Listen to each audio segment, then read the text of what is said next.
Welcome to the Cookbook, where we invite guests on to share the ingredients of what has helped make them the successes that they are. All of it, the good, the not so good. You're not going to find anything half-baked here. And our kitchen gets messy sometimes. That's when the fun starts. So come on and join us.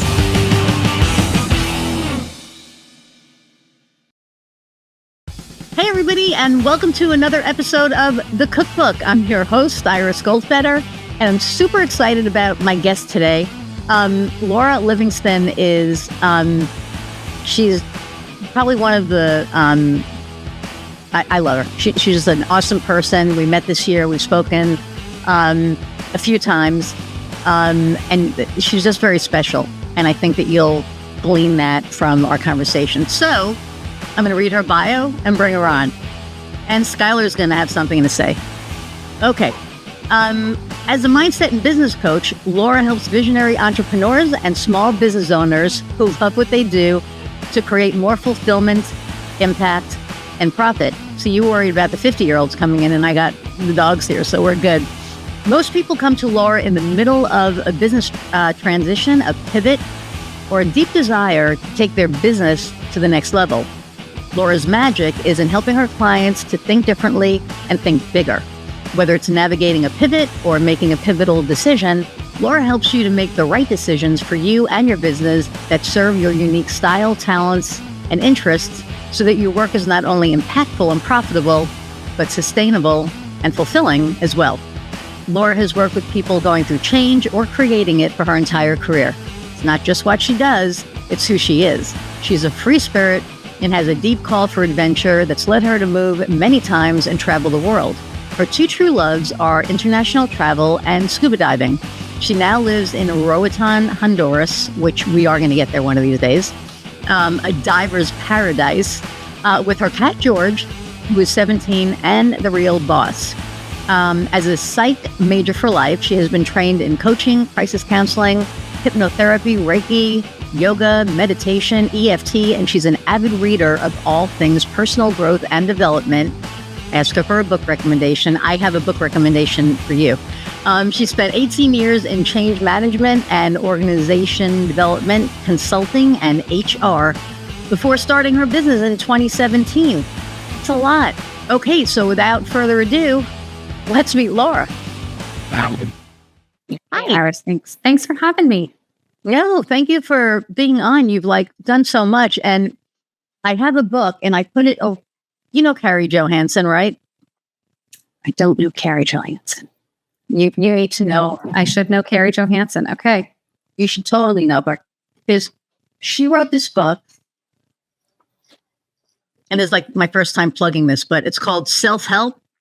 But it is self-help on the go, and it's not a self-help book.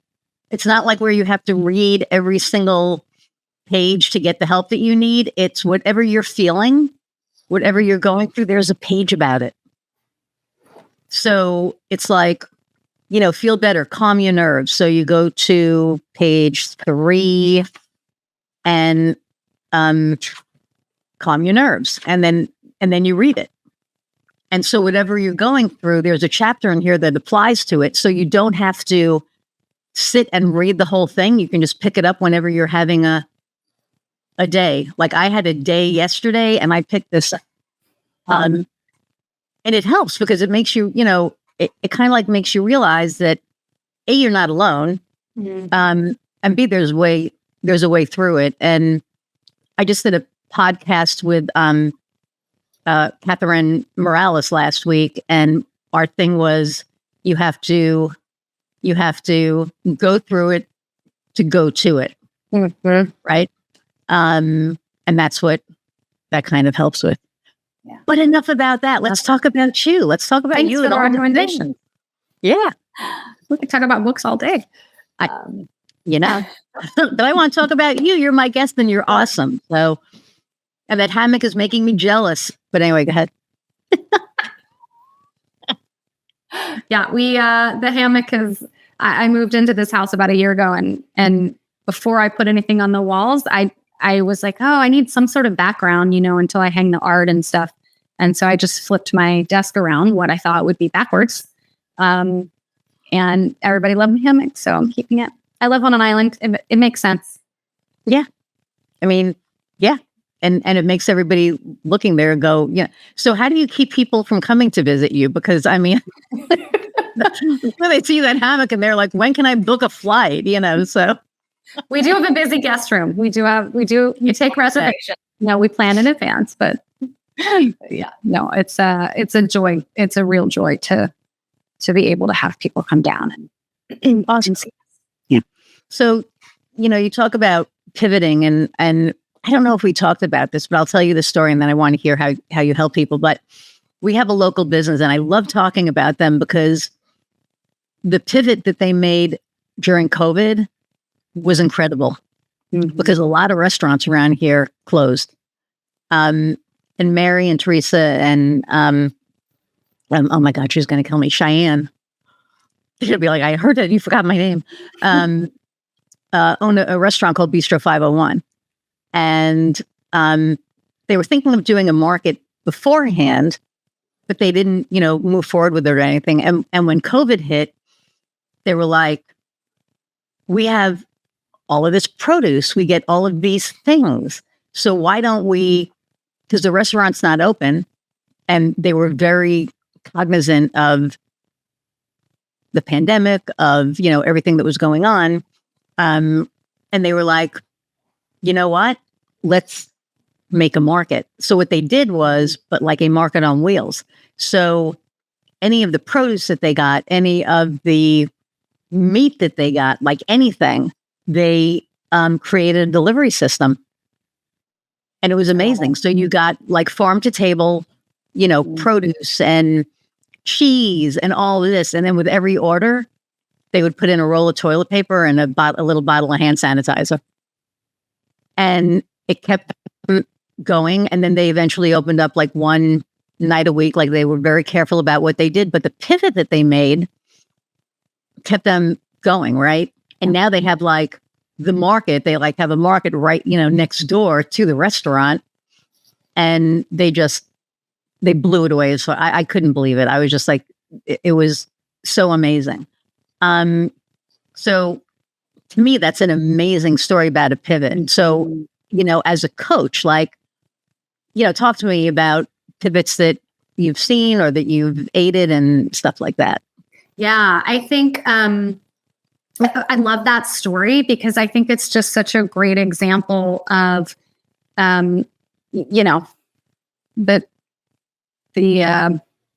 everybody says making lemonade out of lemons, but like really and truly, like that's life. And I think that's business is like, okay, what are we going to do with that? As opposed to, are we going to sit here and complain about it? Are we going to fight against it? Are we going to just shut down and put our tails between our legs? And there's no judgment around that either. I think sometimes and I've actually helped clients close businesses because they just didn't want to run them anymore. And that's right. Great. But I think, it's just a great example of, how can I figure this out? There has to be something I can do here. And that approach is what enables us, like from a mindset perspective, that's what enables us to find the magical moments of like the market in their example. But I think I love pivots. I mean, I started my career doing organization development and change management, which is essentially looking at human behavior and how groups interact and operate, and then therefore how organizations interact and operate, and then what happens from a human, like individual perspective around change, right? All the way up to societal level change, which we've seen a lot in the States, really in the world in the last 10 years. That I'm like, oh, this is what we talked about in grad school 20. This is the swinging on the pendulum. Like this is actually just normal human behavior. That's a side note, but so I think. And then I went into the working world and mostly did change management type consulting. And so change has just always been the lens that I've seen business through. Most of the time, most of my jobs were around helping an organization make a change. And I sort of lived entrepreneurially since I started. I've moved around since I, went into school, after school, moved around a ton. Now I'm living in Roatan, but like in some ways, everybody that knows me is like, yeah, there she goes again, like just picking up and moving. I do that a lot. That's just, I like to create change. I feel that life is an adventure. I love to travel, and that's just what works for me in my life. It's not for everybody, but I think, so thinking about, so I can geek out all day long about change and change in general.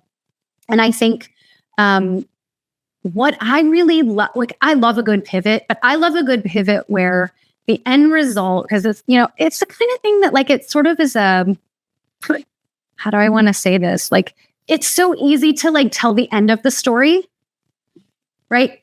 This was a beautiful story because of how it ended, right? What if it had ended differently? Right. And I think my job as a coach in supporting small business owners going through pivots, and that's not the only thing I do, but it happens a lot. It just also happens a lot. It's really normal. Is to really hold tight to what the vision is for the human going through the change in their business. And that's why I don't have an opinion about what the end result is and what success is. I help them to define what success is for them in the future, whether they're just, hey, and this is for any client really, but in pivots, it's really essential because I bet you those restaurant owners took a moment and said, is this just time? Is it just time to stop? No, we're not. We're just going to keep this going. So then they move forward, right? But I think some people did close their businesses during COVID, and that was probably also the right decision for them. And so, just like I always equate business to marriage and dating. Like, just like the right decision for some people is to get divorced, and the right decision for some people is to stay married. And so, I don't think the end result. I don't have a prescribed end result that I'm looking for. It's like what makes the most sense for the person and the business together as we move into the future. And so I love this story because it's a great, success story. And I love them. Like I said earlier, I love the mindset behind that, which had to have been something like, okay, how can we figure this out? Instead of, oh crap, we're done for, And I know the success of business is often knew them down to that. There'd be no way that they would be like, because they're probably three of the most strong, dynamic women that, I know locally. And I know them, really well. Mary's the mom, and she's so funny. We bought, in 22, we bought a 75-inch TV to put over the fireplace. And we were at dinner, and, they treat us like family. And so she comes over and she sits down and she's like, what's new? And I was like, oh, I just got my 75-inch TV, and I was like all excited. And she goes, great, I'll be over for the Super Bowl. And we're like, okay, cool. And so Heather was like, she really coming? I said, probably, if she said she is. So then like a week before, she's like, what do you want me to bring? And I was like, she's coming. This is real. And she came over, and we had like such a good time. But, when you have, gosh, I think I just said, gosh, okay, Michelle, drink when I say gosh instead of the other thing. I have a friend who every time I drop the F-bomb will like take a sip of wine. But I just said like, gosh, I think we're doing, I have a band, and one of the songs is like a Buddy Holly song, and he says golly gee in it. And I think it's like stuck in my head. But I digress. I think that and especially women,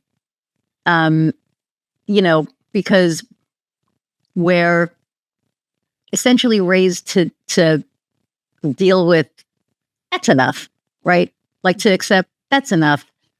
And when you have strong women like you and I and Mary and like probably a slew of women that we know that are like, nah, that's not enough. We need, more. Not that we need more, but we want to grow, and we're not afraid of growing. So we're not going to shrink when those opportunities come along.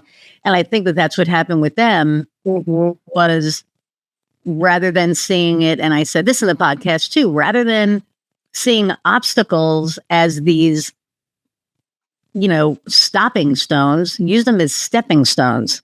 Yeah. I like that. I didn't say that before. I like that. Instead of stopping stones, they're stepping stones. That's a quote. But really. But I mean, it's like, we can see the wall in front of us, and it's like, oh my God, what am I going to do? But there's always a way over it. And not everybody sees it. Not everybody has the vision, but they had the vision and they saw the way to get over it. So it was never I'm speaking for them, but I know that it was never an option for them to be like, yeah, we're closing.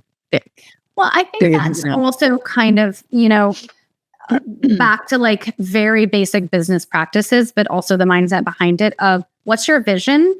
And I think sometimes business is just committing and recommitting over and over and over again to that vision, and allowing that vision to adjust and tweak over time is actually sort of what creates sort of the essence of that original. Sometimes that vision looks exactly the same for some businesses and some people and some people's lives. It looks just, it's always sort of generally the same, but sometimes it sort of tweaks and evolves, and it's like the essence of that is still the same, but maybe now that we're 5 years down the line, it looks different. Maybe now we have a market and that was never the plan, or that was never even the vision, and the essence of the vision is still getting accomplished with this new business model. And I think too, like, it's so easy to see in the moment the challenge, but so oftentimes it's those abilities to see the resilience in yourself and in your business to take a shift, big or small,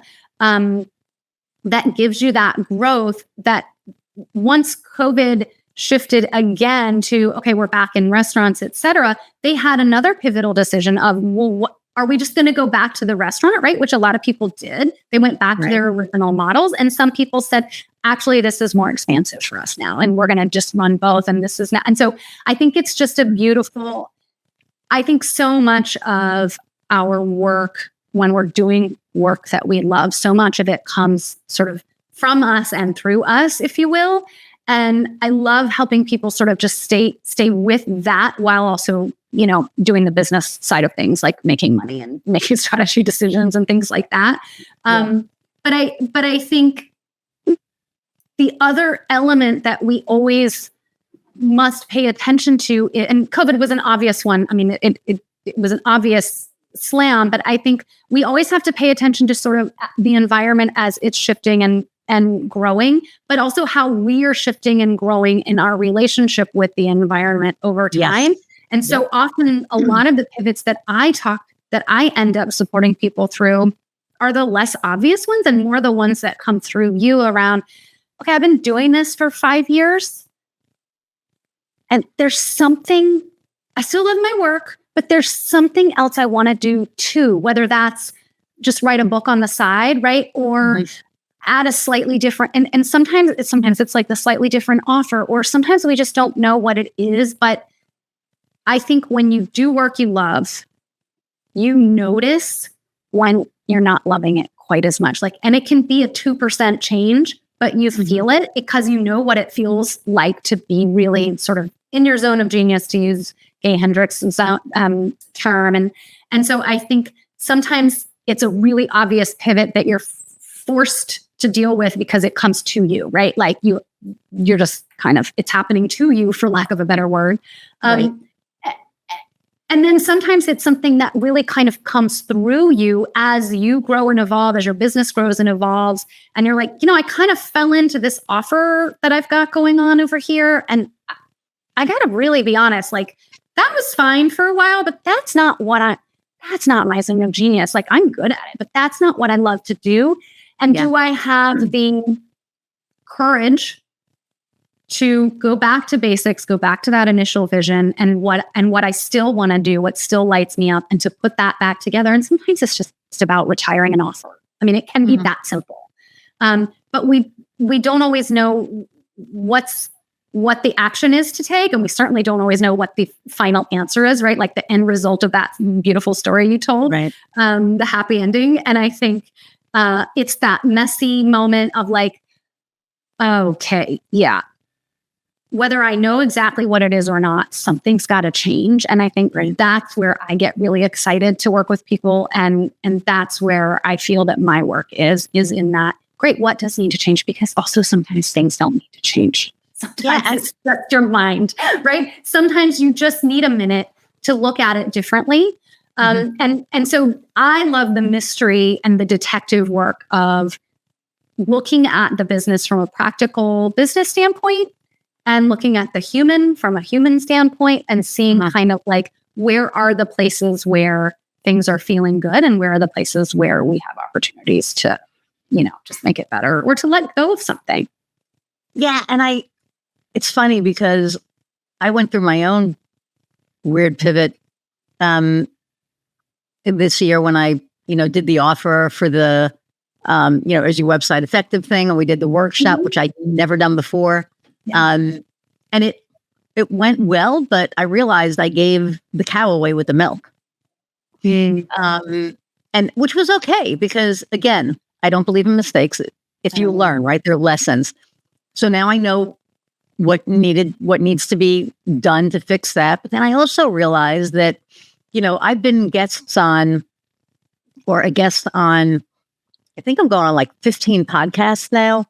And it's, more people are inviting me. I've been invited to speak to these different online groups.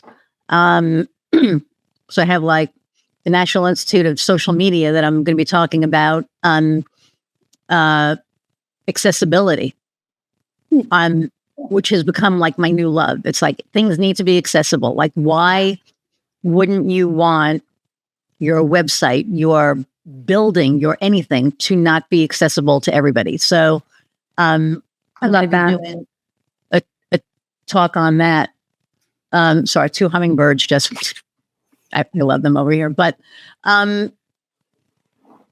people who aren't watching and are listening are like, what? It's my ADD people. You should be used to this by now. But I think that, I enjoy speaking, and I never would have. I used to get so nervous. I can sing in front of 5,000 people and not even think twice about it. But if I have to talk to a room of like 20 people, I want to throw up. Yeah. And, now I've got, with this has really helped a lot. Excuse me. But when I speak and I'm imparting my wisdom on people, and that's not said with hubris.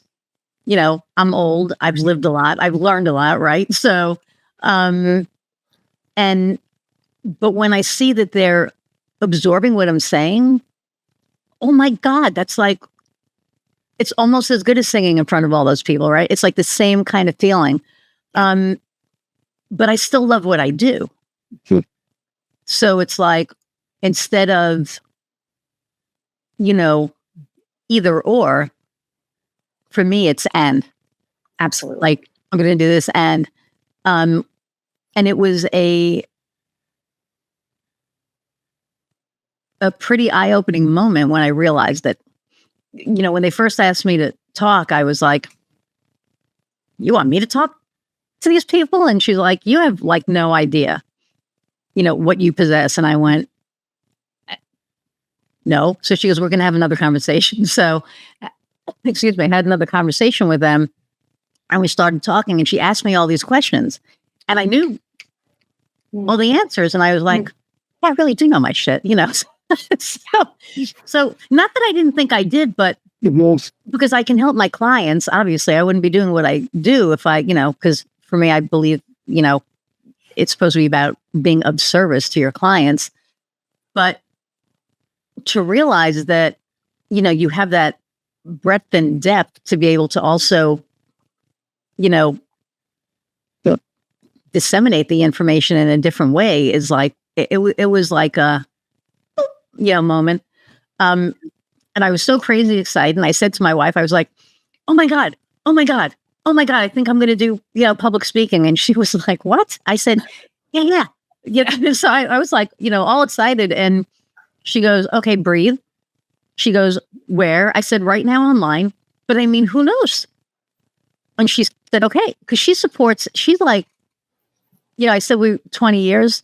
She's the most amazing human I know. I support everything she does. She supports everything I do. We may not agree on everything, but if it's a passion of ours, go for it. And, having that little seal of approval was like, oh, okay. And I felt like, the puppy, like, okay, we're going to do this. And so I'm really excited about that. And I think that 2024 is going to hold a lot more, of that for me too. So I'm very excited about that. But so what were you doing before this? Like, what made you decide to become an entrepreneur? Like, were you working in corporate and you were like, I want to do this now? Or had you always been doing? I would love to tell you that I planned this out in advance and I knew exactly what I wanted to do. And I left corporate, with a side gig of a small business. And as I grew it, then I left my corporate job, and I can't tell you that. I do not recommend my path, but my path is something that a lot of people I think have done, and it works too. But no, I really, for the last 5 years of my corporate career, I knew, and in fact, I kind of kept making yearly deals with myself. This is the last job that I'm going to take. Because by the last 5 or 6 years of my career, I was a freelancer. And so I would take on a change project where I would work for like anywhere from a year to a year and a half somewhere. And then I would generally go traveling for a little while, come back, find another gig. And that was just sort of how I really sustained the end of my career, because I was burning out. I was really burning out. Wow. Loved the work itself, but not the environment and the pressure and the hours and all that stuff. And so that was sort of what I was doing. And I kind of annually would be like, okay, this will be the last one. And then while I'm doing this last one, I'm going to figure out what I wanted to do. And single woman, by the time I ended my career, I was living in San Francisco, which is one of, if not the most expensive, depending on the day, city in the country. And so I was really tied to how am I going to support myself while I also find a way to do work that I love, because I had just really, frankly, fallen out of love with what I was doing. And so I spent many years pursuing several different things that I thought might be a good choice for me. And as I pursued them kind of on the side, on weekends and evenings, and nothing quite, I still didn't quite get there. And my final project was about a year and a half or 2 years when I was living in San Francisco. And that story in itself is an interesting one. But essentially, my contract ended rather abruptly, like as planned, it ended, but there was talk of me coming in, very serious talk. I was interviewing for the job that I already had. They were going to make my role not a freelance role, but a full-time position. And they ultimately decided, in part because of my suggestions and my consultation, that the role they weren't ready to take on that role. And they weren't, but I was going to take it because I needed a job. And so essentially I lost my job, even though my contract just ended as planned. But I really did some soul searching. I took some time off after that, forced time off after that, and said, I'm not going to look for another job yet. I'm going to sit with myself for a minute, because I was really burned out. And I ultimately just decided this isn't it. I still don't know what is it for me. But I can't do this again. And so I got some side gigs to pay the bills. Luckily, I had a good chunk of money in savings as well. And I really started coaching with some money to help me figure out what I wanted to do. I mean, that's the short, long version. And I started in 2017. I actually started out, I went to school and got a hypnotherapy degree and, or certification, I should say, and started that way. I really wanted to help people change, but I wanted to get out of business talk. I was done with the corporate speak. I was tired of business, which is hilarious because I'm a business coach now. But I swung the pendulum the other way and went all into mindset, the subconscious mind, the spirituality of how we are in our lives. And, and I was really searching too. I was in a phase of just searching, right? In that moment in my business. And so, or of my life. And so, I really loved helping people just think through things differently. And I realized very quickly, really in that first year, probably in the first 6 months, I started serving only entrepreneurs and really loved the how do we and working with people who already loved what they do. And I was so just committed to, I don't care what it is I'm doing. I will find a way to make money doing it and to support myself doing it. It was a very like survival instinct, like I wasn't looking to thrive in that moment. I just needed to not be burnt out. I was like, low standards. I don't want to be burnt out, and I want to do work that feels important and meaningful to me. Life is too short. That's not a low standard. No, but I think I started with I agree. I don't think it's a low standard, but I very quickly saw myself realizing, oh, I can look at this, because I used to have a belief that I could either make money and support myself, or I could do work that I loved. I saw those as two completely different things. Okay. And so what I did with this work is I really had to put my money where my mouth was and bring the two together. And ultimately, very quickly, I realized, okay, I can actually make money doing something that's important, in the world, and other people do this too. And so it just sort of evolved, and very quickly, people started asking me to help them with their business, and I realized, like, it's time to put the two together. And so, really, for me, wondering, can I make money, good money, doing work I love? That was the question I posed to myself when I started. And now I call myself a business coach, but I call myself a success coach and a fulfillment coach, because I really feel those two are really important to go together. Like, how can we create success, your version of it, while doing work you love, and having that all sort of align, not sort of, but having that all align. Mm-hmm. And the other big learning for me in this journey has been around the business side and the personal side, because I started my career, I was a psych major. I thought I wanted to be a therapist. I actually went into that direction before I went to graduate school. And so that piece has always been there for me. Like I said, in the bio, like I'm always reading some sort of personal help, self-help, personal development book, or taking a class, or et cetera. And then my career, while focused, like in the context of humans, I was still more business. It was still more business and change strategy and things like that. And I just wanted to get back to the people. I wanted to get back to the mindset and the psychology of it all. And so for me, that's the blend out of my work, is how do you blend the personal and the business? How do you you can't take the human you can't take the business owner out of the human. So I coach the business owner in the context of their business. And that just really feels now in hindsight kind of like it's my greatest hits. I'm stealing that from a friend of mine who said, like, it's sort of like, oh, now all the things that I've done kind of make sense in this job that I've created for myself. Do you do human design? Not in my work, but I'm really familiar with it. I use it for myself. And if my clients know what their design is, I'll absolutely take that information, because that's essentially what I do, right? Like it's helping them customize their business and their business changes to them and to their style, and keeping that, whether it's human design or Myers-Briggs, or people who are multi-passionate, or understanding their ADHD, or they have, a part-time schedule because they have kids, whatever that is. It's like making sure that we're covering that element of it, so that you are able to put your genius out there and enjoy that. So it was weird. Last year I was in Enneagram 8, and now I'm a 7. How the hell does that happen? I don't know.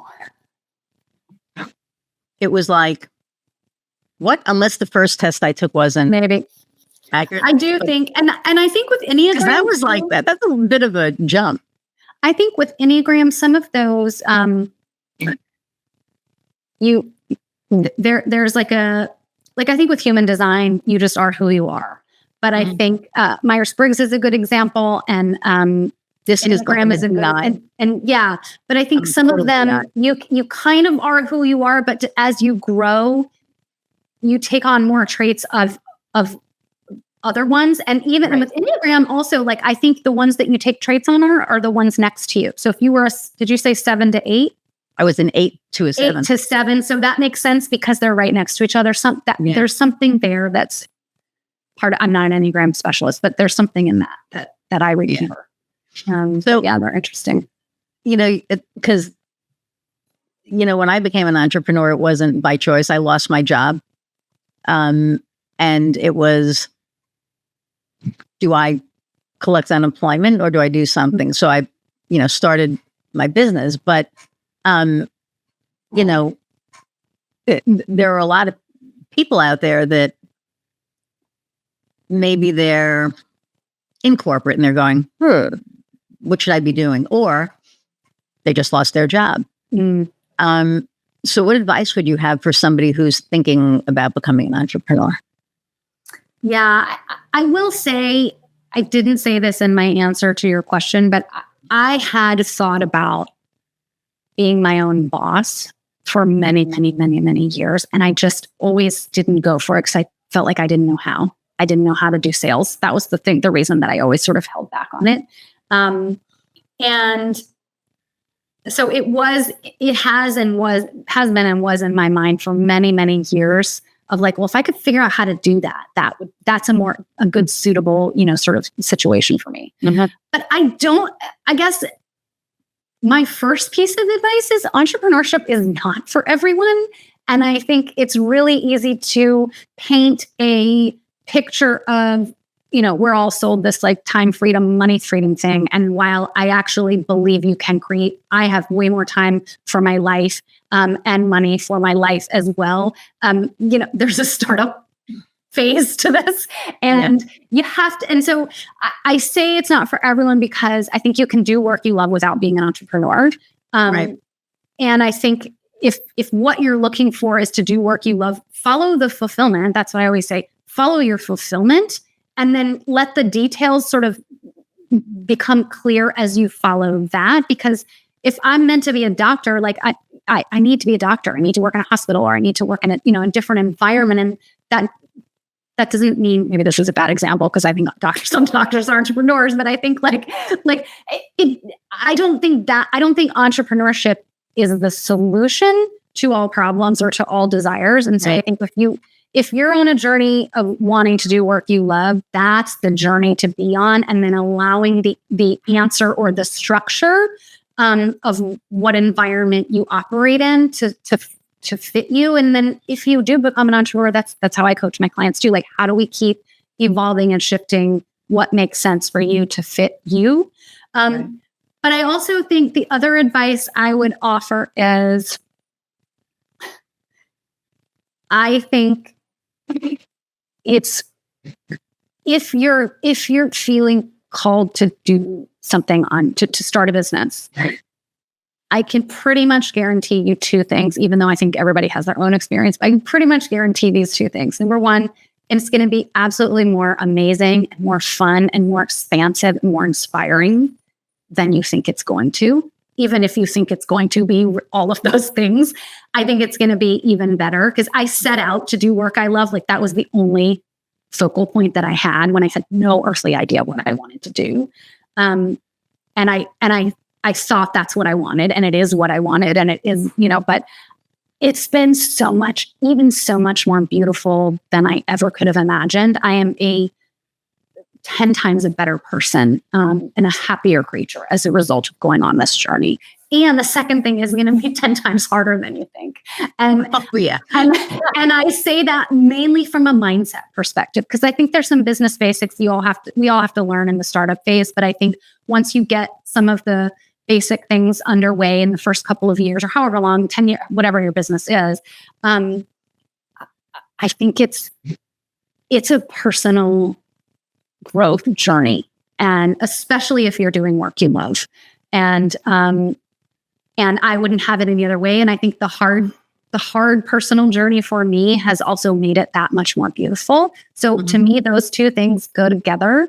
But it's probably just what you expect, and it's probably also way more of everything you expect too. And it's funny, I say, if you ever want to really get to know yourself, become an entrepreneur. Totally. Because you'll know your, limits and how you can, push through those. But I think that, it's like, there was that saying, I say this all the time, people were like, oh, I'd rather work 100 hours for myself than 40 hours for somebody else. I didn't work 100 hours. I'm sorry. I mean, I didn't do that's this. Not a requirement. It's not a requirement. It's up to you. Well,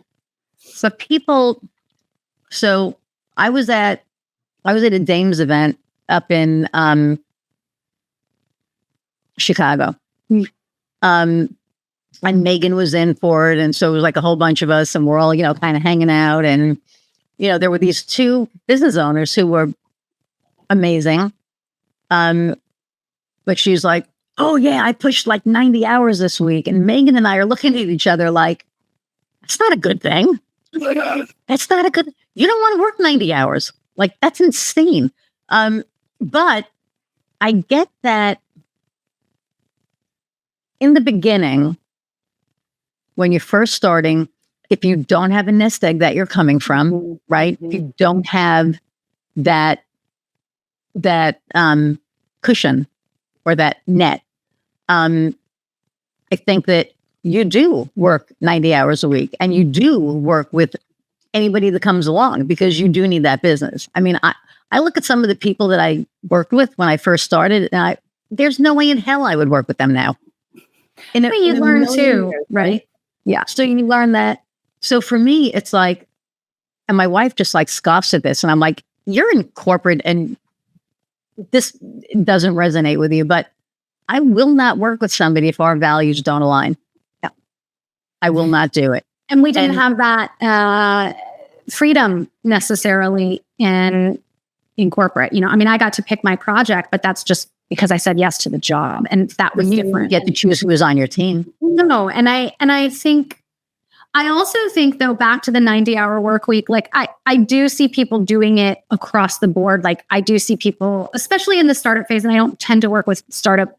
I tend to work with people who already have just at least the foundation built. But I think, so I do think startup is different than ongoing. But I think I've seen it done every which way. I've seen it done part-time from the beginning. I've seen it all.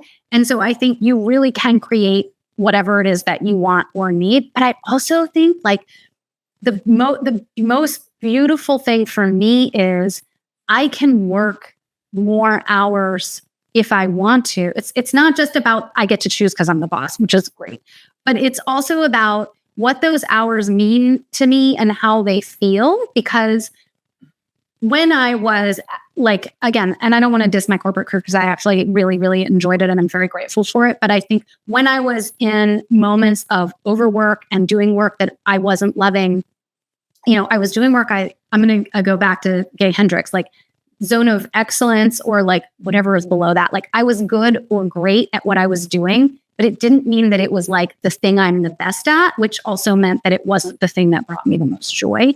And anything below your zone of genius at some level, and for sure the stuff you're not good at, that drains you.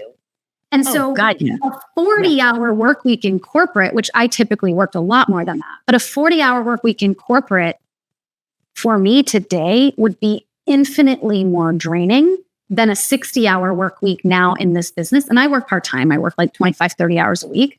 But it's not apples to oranges, because the energy drain or the energy feed is drastically different. And so really an hour is not an hour anymore. It's just what is the work that I need or want to get done today. And so I find I really was struggling with fatigue and all kinds of things in my last career. And all I did was change my work. Like I didn't change my diet. I didn't change anything else. And I have a lot more energy than I ever did. And I just kind of thought I was sort of a tired person. I just thought I didn't have the energy other people did. But I was just draining it all day, every day, doing something that just was not sustainable for me.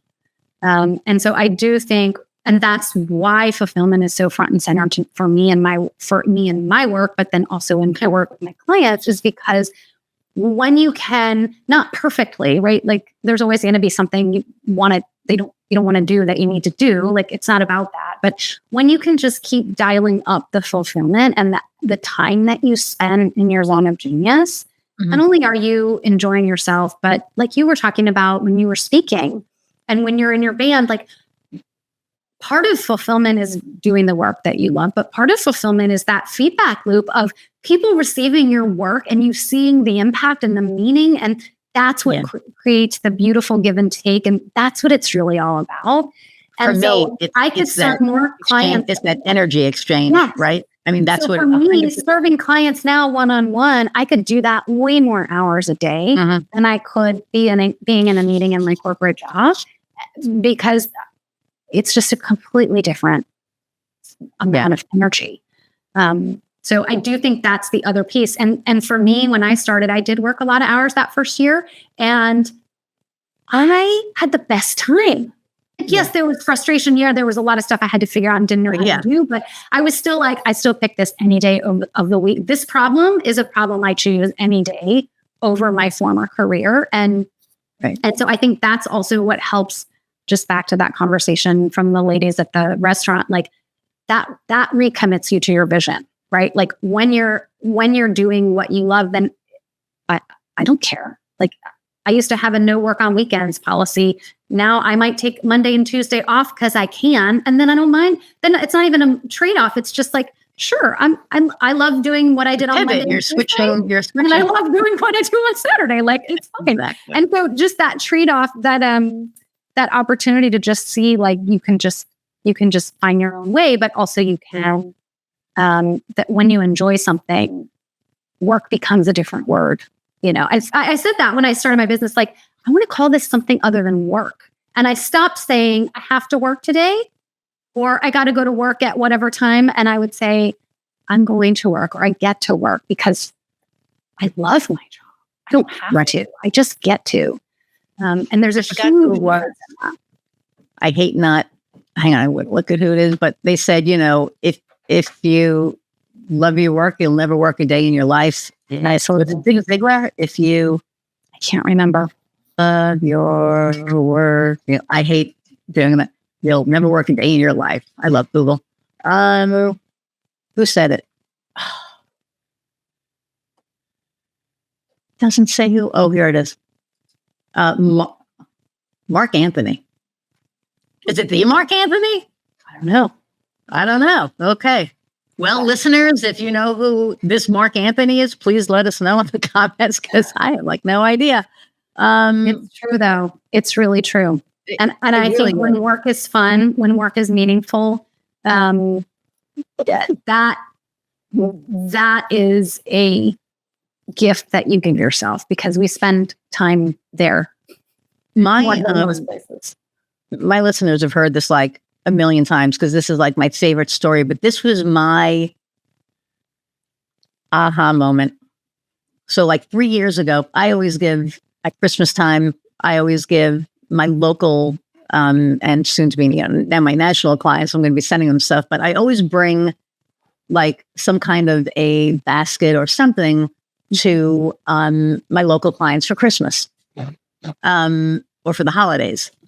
And I walked into one client's and I was handing him his gift, and he said, "Wait a second, I have something for you." And I went, You don't need to get me anything. That's not, you know, how this works. And he said, no. And he comes out with this like giant freaking basket. And I'm like, what? No, you don't need to do that. And he said, I want you to understand that what you do isn't lost on me. Yeah. And I said, what do you mean? Because for me, I always want to help businesses grow. That's my goal at the end of the day, right? He said, your efforts, it's not lost on me that your efforts help put food on my guys' tables. Yeah. And again, that did two things. It made me go, wow, that's really, wow. And then it was like, wow, oh my God, you know, I'm responsible for like feeding people, because I never like looked at it like that. So it went like through this thing. Mm-hmm. But the really cool thing was it made me look at marketing differently. It made me look at my role as their marketer differently, because now it's not like, yeah, I'm helping you grow your business. Now it's like, well, shit, I'm feeding people. So I can't, you know, not that I would ever mess up anyway, but it's like, you know, it just like for the first, I think like 3 months, I was under so much pressure. I was like, okay, like I have to make sure that everything is perfect and, you know, all of that. And I realized after I took all that pressure off myself that, you know, this is what I've been doing all along. That's why he gave me the damn basket, you dummy. It's like, you know, this is what you do. Yeah. Already did. Yeah. Right. Yeah. But it was one of those moments of not realizing prior to that the impact that my work had. Yes. And And what that did was, I think for me, it leveled me up internally. Yeah.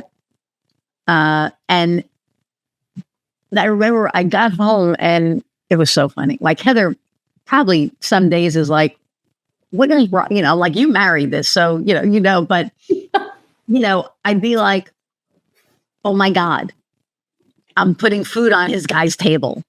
And she's like, yeah, like nothing. She's an engineer. Nothing phases her, And I sat there and I was like, it's a big responsibility. And to all the marketers out there, and I say this all the time, what we do matters. What we do has a direct effect on our clients' businesses. So if you're going to half-ass it, get out of the profession. Don't do it. I work with all contractors, and everybody I work with is the best of the best. And, you know that. I won't work with anybody that I wouldn't use. And now I won't work with anybody that's like not at the, even a higher echelon than that, because in order for me to elevate my business, I have to elevate my product, and I have. But when I think about the impact, there are some nights I remember, oh gosh, this was like, I said gosh again, good Lord. This was like, I love a good gosh. I almost want to say just to say it because I keep saying gosh, but I think it was about a month ago. I couldn't sleep. I was up. It was like 3:00. I woke up at 3:00 in the morning. And every time I wake up, it's 3:00 in the morning. It's like the weirdest thing. It's like 3:15, 2:45, but it's always around like 3 a.m. And I was working with a client that I knew it was time to part ways. Like I just, I knew. And he knew as well, because we had a conversation, but I didn't know how to tell him because we were still serving him. And what we were doing was helping him. He didn't see it, but it was helping him. They weren't utilizing our tools the proper way because, you can lead a horse to water, you can't make him drink. Right. And I was like, I cannot do my best for this client. Yeah. And if I can't do my best for this client, then, it's time. So, she woke up and her alarm goes off at 5:17 because she can't set it for 5:30. It has to be 5:17 or 6:07, whatever. And so her alarm went off and I laid there until she woke up. And I was like, looking at her and she's like, what are you looking at? And I said, I kind of have a little bit of a dilemma. And she's like, oh my God, I'm like, not even awake right now. I said, I know, but I'm having this dilemma because, I know I need to release this client because I can't do my best for him anymore. And so she's like, well, just tell him. And I'm like, it is not that easy. Everything is so engineer, right? It's like, just, and so we were supposed to have a client with both of our teams. And then he sent an email and said, Iris and I are going to meet alone. And I was like, good, because, we both kind of came to the decision at the same time that it was time to do different things. He didn't have anything bad to say about me. I had nothing bad to say about him. It was time. And it was like the first time that, I let a client go, a client let me go, that there wasn't any, oh my God, what did I do? Like, none of the beating yourself up, right? Yeah. It was such a reciprocal knowing. Yeah. And that was one of the most amazing feelings I've had, which is crazy, right? It's releasing a client, but right. It was just like, it didn't fit and I couldn't serve them to the fullest. And it goes back to, what our efforts do. Yeah. And if our hearts aren't in it all the way, then we're not really putting all of our effort in, I don't think. So, so that was a huge lesson. And I think that, we're all works in progress, and we're growing and we're learning every day. If we're not, there's something wrong, right? If we stop learning, or when we stop learning is, when I think we should just probably not do what we're doing anymore. Yeah. Well, and I think too that this example that you're giving is a great example of lots of things. I think what you did was, you probably were a better fit service and client in the beginning. And yes, what happened was, over time, it stopped being as good of a fit. And that's normal, and that's natural. And that just means you've both grown and evolved in some way, shape, or form. At least one of you has, hopefully. And I think, just like friends or dating relationships, like some people are meant to stay with you, quote unquote, long term. And some people are just meant to be like a great friend for that period of your life, or a great client for that period of your business. And for them, that you were offered a great service for that period in their business. And none of that is wrong. That's actually exactly what we're all here to do. But it doesn't mean that we're also then here to like get married to each other. I always love a good dating reference. Like, I can't stop with that. Like, right? You didn't need to marry him. You just needed to see each other for a little while, right? And that served everybody. And so you're actually continuing to serve him by letting him go, and vice versa. You were actually serving each other's business. It's kind of beautiful, right? Like, you served each other's businesses, and then you served each other's businesses by parting ways. And that's how I see it. It's really, business is still just relationships. And I think that's also, as you said, like, that just means you're growing, and that probably also means he's growing too. And to me, that's a successful client relationship. Knowing when to start doing stuff together that makes sense, and then knowing when to stop. And the stop is, for some clients, it's a much longer term relationship, and for others, it's short term, and that's all correct, and back to, like, it's also what makes this hard, because it is personal. You do develop relationships with people, and you want to help them. And if you feel like you can't help them at the greatest level of your potential because it's not a fit anymore, then, it also kind of just sucks. Like, it can be, there's a grief process to that, short, long, or whatever. And I think, I just think what you just described is a very, like, normal human experience in business that nobody's talking about, but this is what it's really like. Yeah. And I think that, really, like, these are the decisions, these are the struggles, quote unquote. And again, I would still choose these struggles any day over working for somebody else. But I think it's just, I'm so happy to be here. And the reason I said yes to you is because I'm just so about having real conversations, and that's what you always bring. And so, I love that example too, because it's not black and white. It's not obvious, the financial choice would have been to keep the client, but that's not the right decision. And that's serving actually him. Not the right decision. He was a good client.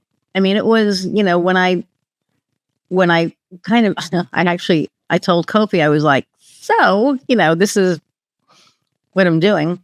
But I think that, it would have been a disservice to continue to work with them.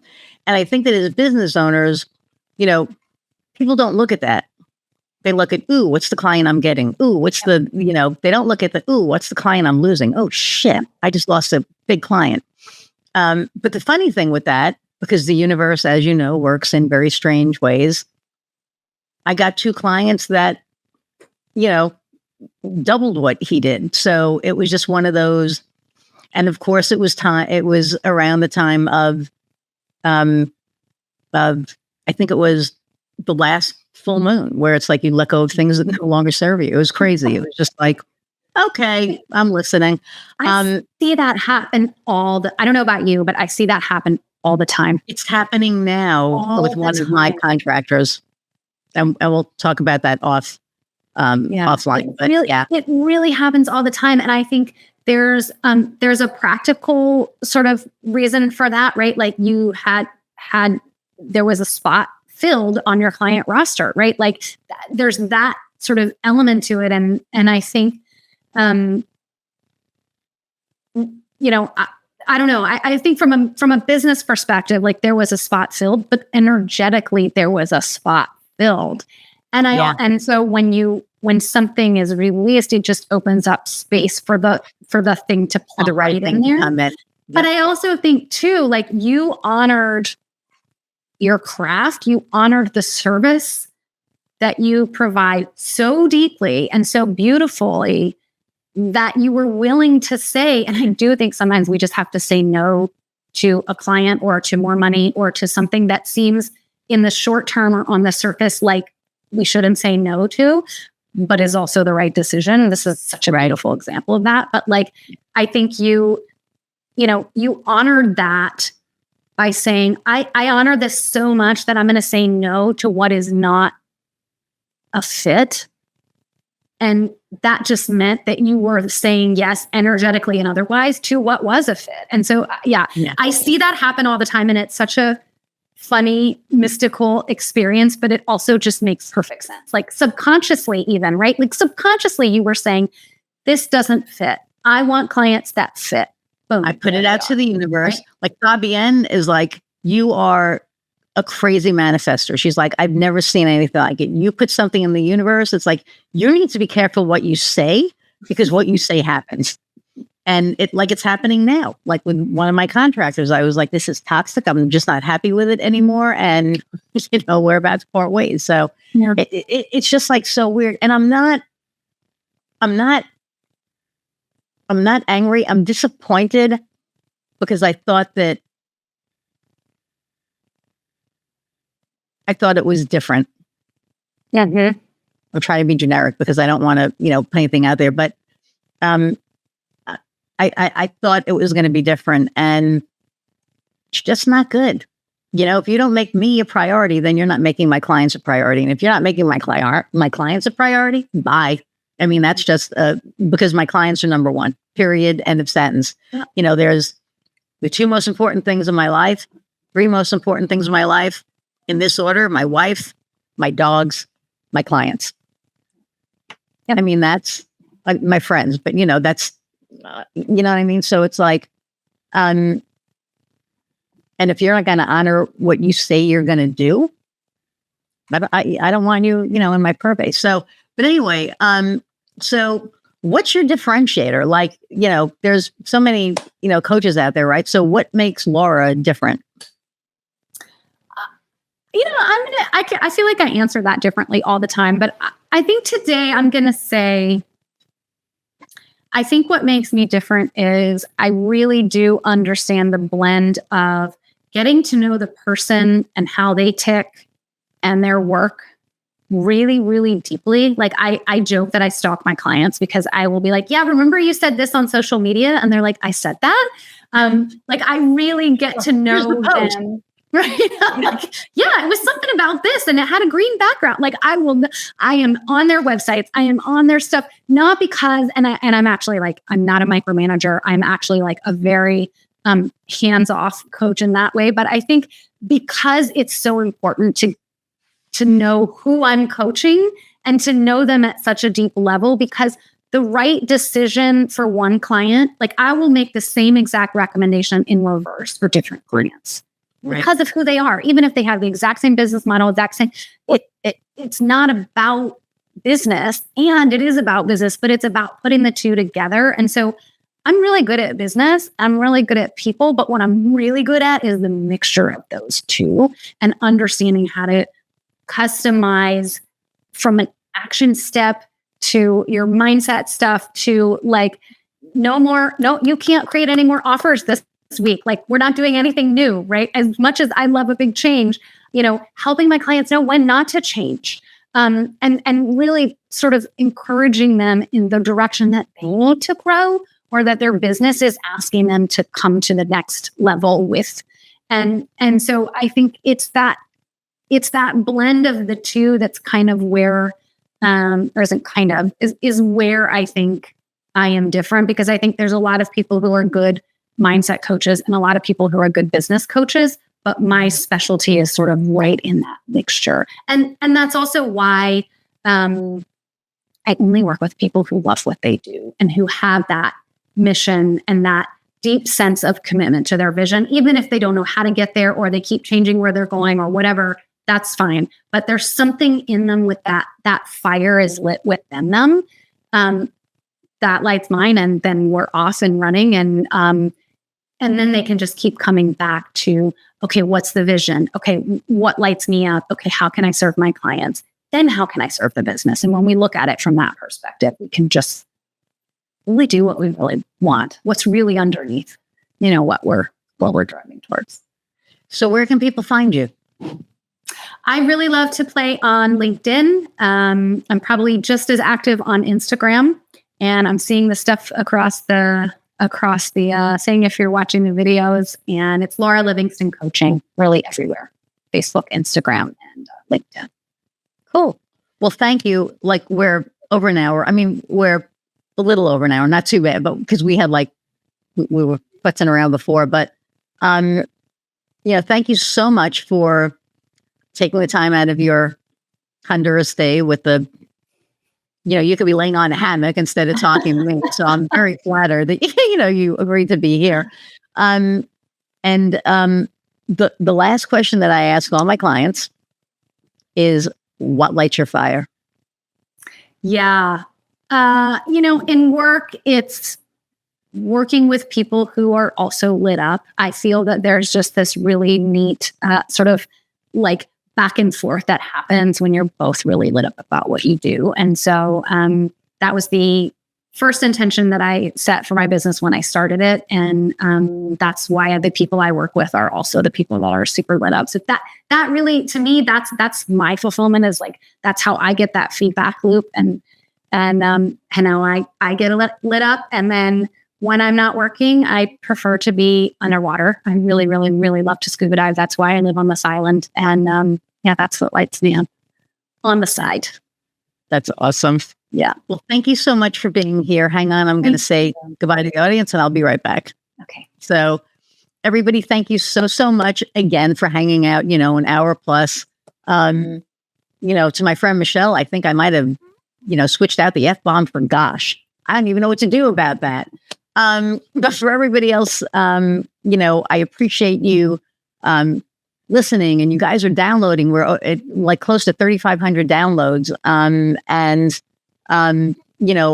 If you've gleaned anything from this, like I say, all the time, like, share, subscribe. When you subscribe, you get a notification of a new episode. And I just, I love what I do. I love the comments and the emails. Keep those coming. And I appreciate each and every one of you. And until the next time, go out and find what lights your fire. See ya.